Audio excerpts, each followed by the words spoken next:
Welcome back to another technical deep dive here in the debug zone.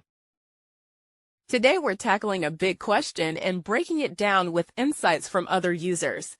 Hopefully this clears up some misconceptions and helps you get the answer you need. So buckle up, stay a little curious, and let's jump right in.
And that's a wrap.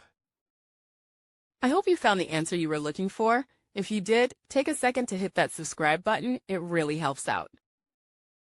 And let me know in the comments which solution worked best for you. See you next time in the debug zone.